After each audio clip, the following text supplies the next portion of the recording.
صلوات الله عليك. الفاتحة.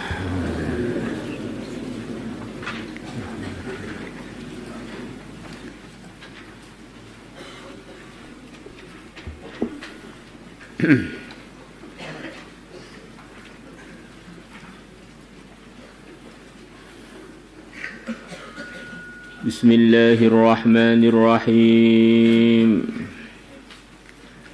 Wa qala ta'ala, dan Allah Ta'ala telah berfirman, wa basyir, dan berilah berita gembira, al-mukhbitina, kepada orang-orang yang taat, orang-orang yang patuh. Di orang-orang yang patuh kepada agama, orang-orang yang patuh kepada aturan Islam, orang-orang yang patuh pada aturan-aturan yang diridhai oleh Allah, dapat berita gembira dari Allah, suruh menyampaikan oleh Rasulullah kepada mereka.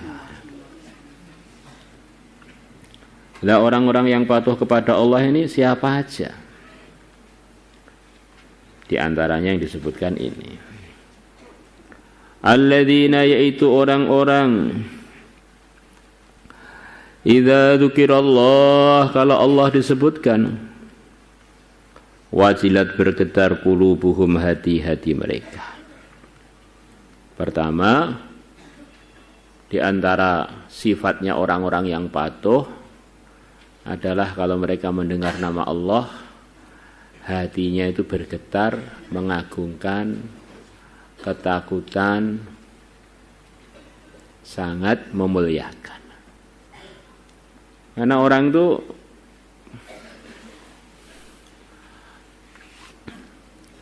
yang paham keagungan Allah, yang paham kuasa Allah, yang paham Allah ini adalah yang menciptakan segalanya, maka akan menimbulkan satu sikap bahwa Allah ini benar-benar wajib, harus saya muliakan, saya hormati, saya takuti. Karena selain Allah itu hakikatnya enggak ada. Ini makhluknya Allah aja sebagian saya takut. Dengan ular saya takut, dengan singa saya takut, dengan preman saya takut. Masa dengan penciptanya yang menakut-menakutkan situ saya enggak takut?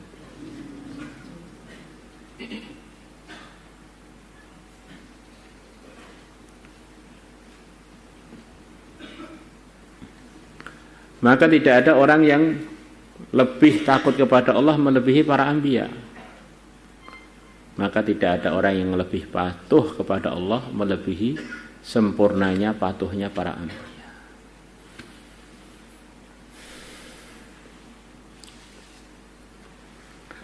Was-sabirina 'ala ma asabahum, dan orang-orang yang sabar atas ujian, atas musibah yang mengenai mereka. Di antara sifatnya hamba yang patuh, diberi ujian itu sabar. Bagaimana dia enggak sabar?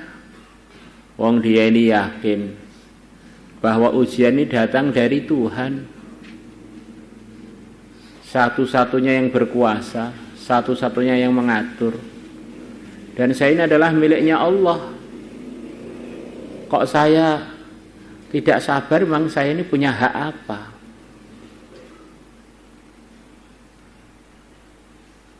Ini yang datangkan ujian adalah yang maha bijaksana. Pasti di dalam ujian ini ada kebaikan untuk saya. Yang mendatangkan ujian adalah Arhamur Rahimin. Pasti dalam ujian ini sebetulnya ada yang wajib saya gini. Ini justru sayangnya Allah kepada saya, biar mendapatkan macam-macam anugerah dari ujian tersebut. Jadi kesimpulannya orang diuji nggak sabar itu ya tauhidnya ada kelemahan. Pengesaannya kepada Allah itu perlu diulang lagi. Biar nafsunya yang pengen berontak, yang tidak terima itu tidak diikuti. Saya ini salah apa sih kok diuji begini, diuji begitu. Kita ini hamba, kalau sudah diuji oleh Tuhan, hak kita hanya raditu billahi rabba. Sebagaimana telah disampaikan oleh Rasulullah dari Allah. Wahai hambaku, kalau kamu tak uji gak sabar, carilah Tuhan selain aku dan keluarlah dari bumi yang bukan bumiku. Kalau nggak bisa jangan macam-macam lah. Diuji itu jawabannya hanya satu, sabar.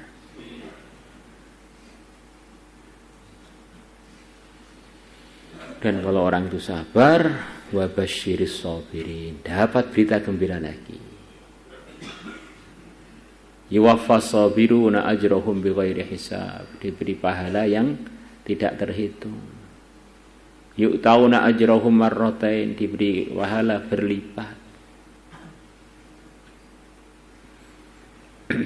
Kemudian terusannya ayat ini wal muqiminas shalah. Di antara sifatnya orang sabar itu adalah menegakkan sholat. Di antara sifatnya orang yang patuh itu menegakkan sholat.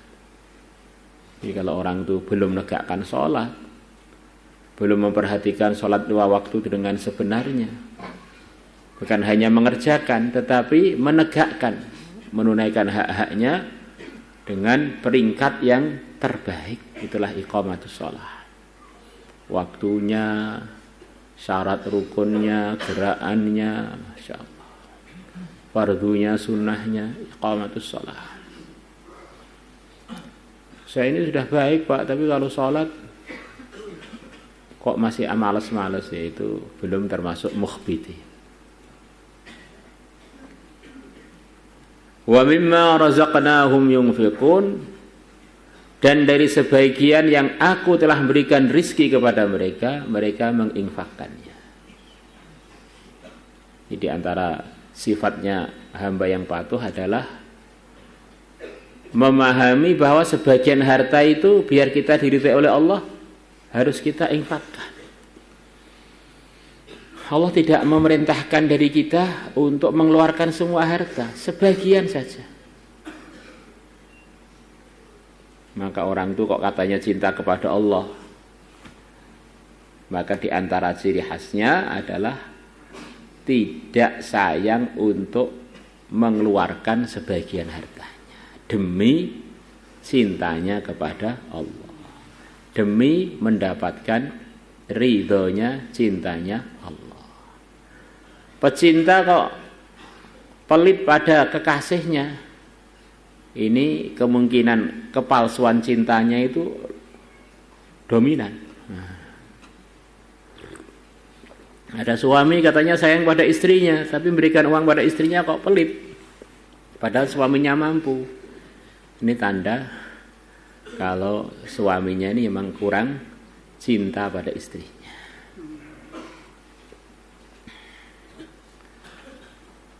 Kalau nggak mampu beda lagi. Begitu juga istri kok enggak mau korban untuk suaminya, memang istrinya itu memang kurang cinta pada suaminya. Cinta itu kata para ulama menyebabkan orang yang pendiam jadi banyak ngomong, orang yang pelit jadi dermawan, orang yang malas jadi hilang capek-capeknya. Nah kalau orang itu kok apa-apa males urusan agama, terlambat aja dia, bahaya besar. Bahaya sangat besar. Bahaya sangat-sangat besar. Jangan-jangan dia ini memang belum cinta. masuk kelas males, mutolaah males, baca Quran males, jarene pecinta agama kita kaya rada mbeletoke nemen. Wa an Abi Malik al-Asy'ari radhiyallahu anhu qala Rasulullah sallallahu alaihi wasallam at-tuhuru bersuci syatrul imani adalah separuhnya iman. Gimana? Wudu kok separuhnya iman itu gimana? Memangnya iman itu amalan, kan wudu itu kan amalan, bersuci itu kan amalan. Maka kata sebagian ulama, iman di sini ini maksudnya adalah sholat. Wudu adalah separuhnya sholat. Tanpa ada wudu, sholat itu enggak sah. Seakan-akan sholat itu separuhnya itu dalam bersucinya, kemudian baru orang ngertikan sholat. Lah kok iman diartikan sholat itu apa ada dalilnya toh Pak? Ya ada. Dalam Al-Quran ada iman yang diartikan sholat. Wa ma kanallahu liyudhi'a imanakum. Surat Al-Baqarah di pojok pertama saya qulu itu. Wa ma kanallahu liyudhi'a imanakum. Para sahabat pada khawatir. Kami ini 17-an bulan menghadap ke Baitul Muqaddas sholatnya. Nah sekarang pindah ke Masjidil Haram. Lah ini sholat-sholat kita yang dulu itu nanti nganggur apa tidak? Ada pahalanya apa tidak? Maka turun ayat tidak. Karena kalian dulu menghadap Masjidil Aqsa itu sesuai dengan perintah Allah waktu itu. Wa ma kanallahu liyudhi'a imanakum. Walhamdulillah dan alhamdulillah tamla'ul mizan memenuhi timbangan. Timbangan amal itu di antara yang akan memenuhinya adalah dengan amalan alhamdulillah. Lah kok alhamdulillah bisa ditimbang itu bagaimana Pak? Itu kan angin benturan dengan makharid dan sifat huruf yang di mulut kita, akhirnya keluarlah alhamdulillah. Sekarang loh, di mana-mana orang jualan oksigen. Oksigen itu sebelum dimasukkan tabung itu belum bisa ditimbang. Begitu masukkan tabung, beli oksigen 1 kilo, 2 kilo, 3 kilo. Itu di dunia ini apa itu angin itu sudah bisa ditimbang. Untuk jadi bukti dari Allah yang menciptakan semuanya itu, termasuk yang menciptakan tabung-tabung itu, ilhamnya semuanya dari Allah. Bahwa amal bisa ditimbang itu bukan satu hal yang tidak bisa masuk akal, itu masuk akal.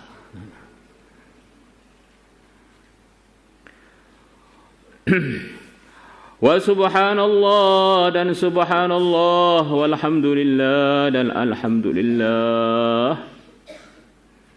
Tamla'ani keduanya subhanallah ini au tamla'u atau dalam dat yang lain tamla'u, kalimat ini memenuhi ma tempat bainas sama'i wal ardi, antara langit dan bumi.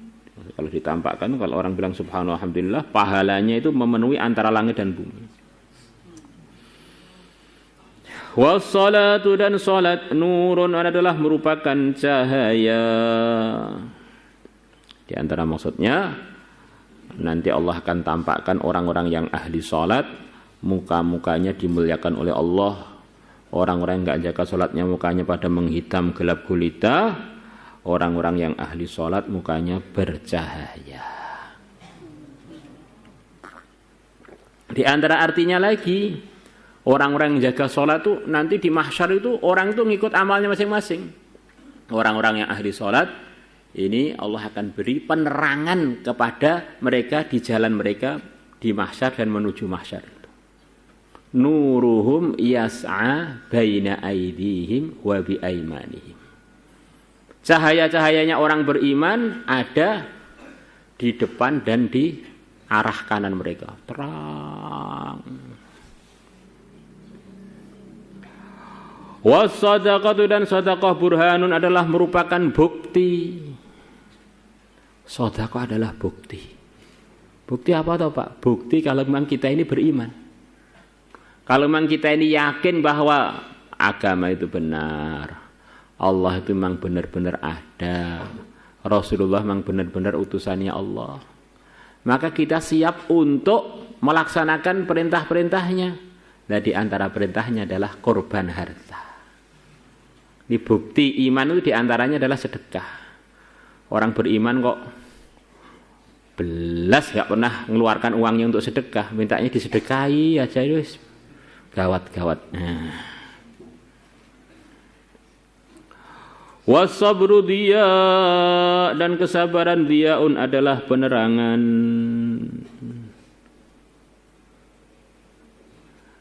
Apa bedanya dia dengan nur Pak? Ada yang membedakan. Kalau nur itu cahaya. Cahaya itu ya seperti lampu ini kan bercahaya, mengeluarkan cahaya. Kalau dia itu tidak selalu ada sumber cahayanya, terang itu dia, terang.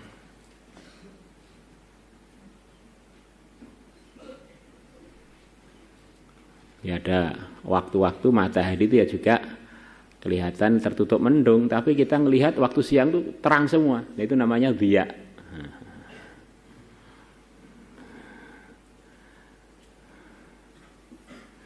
Ya ada kemiripan tapi bisa dibedakan antara nur dan dia ada berapa. Wal Qur'anu dan Al-Qur'an hujjatun laka akan menjadi pembela laka yang bermanfaat untukmu, akan jadi bukti yang bermanfaat untukmu. Kalau kita mengamalkan Quran, kalau kita mendakwahkan Al-Quran, kalau kita yakin pada Al-Quran, maka semuanya itu akan menyebabkan Quran itu memberikan pembelaan kepada kita nanti di akhirat sana. Orang-orang ahli Quran yang takwa, begitu mau datang siksa kepada mereka, maka Al-Quran yang dia baca itu datang pada Allah, ya Allah selamatkanlah hambamu ini dari siksa, dengan sebab aku dia ini telah sering tidak nyenyak tidurnya. Orang-orang pada tidur dia enggak tidur, orang-orang pada istirahat atau santai-santai dia sibuk untuk membaca Al-Quran. Kalau memang aku ini firman-Mu ya Allah, terimalah permintaan saya ini. Ya. Jadi memang menghafalkan Quran, merawat Quran itu ada mujahadahnya. Maka hadiahnya surga. Kalau murahan ya hadiahnya nasi bungkus. Ini surga petentengan. Surga bidadari yang cantiknya pol. Santri putri kalau hafidhah gimana? Ya nanti akan jadi ratunya bidadari.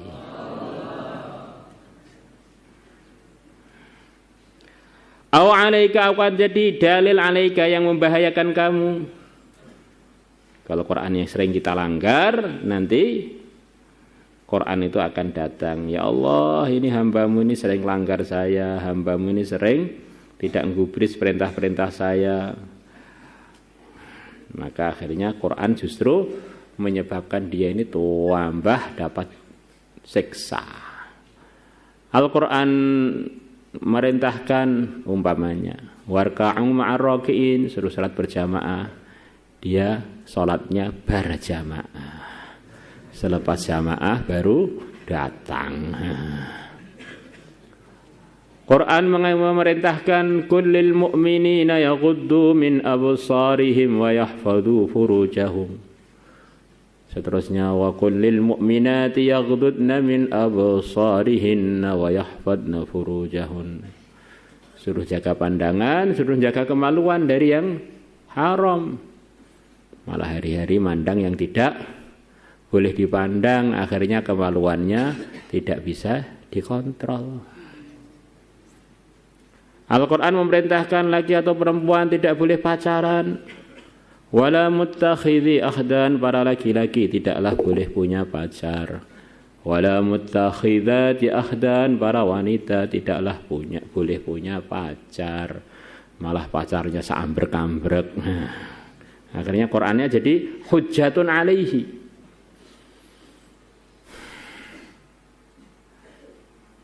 Al-Quran memerintah la ta'kulur riba ad'afam mudha'afah, jangan makan riba. Sudah nyantri sampai tahasus, rekeningnya rekening riba.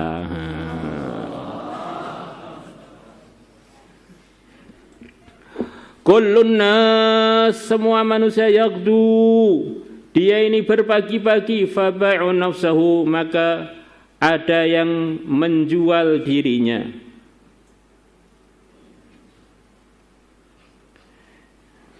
Fabai'u nafsahu, maka dia menjual dirinya. Famu'tikuha, maka dia membeli dirinya, memerdekakan dirinya. Au mubiquha, atau menghancurkan dirinya. Apa maksudnya ini? Maksudnya wallahu alam, fabi'u nafsahu itu semua yang kita kerjakan tuh ini taruhannya adalah jasad kita yang hanya satu ini. Jadi kita ini kalau amal baik, seakan-akan kita ini membeli diri kita. Bah, ini ada yang artikan membeli atau menjual diri kita, gantinya adalah surga.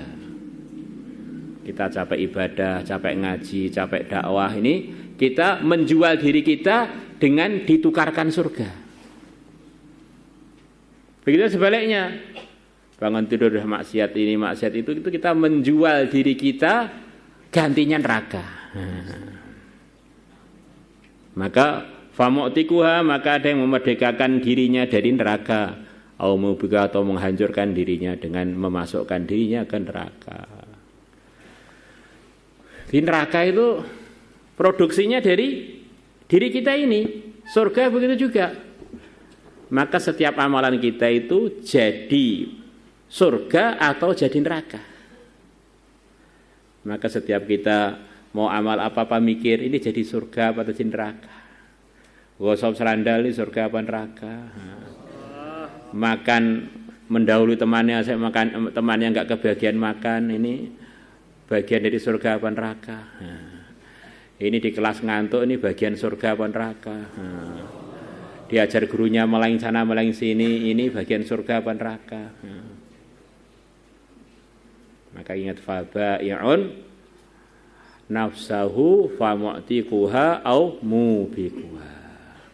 Maulaya salli wa sallim daiman abada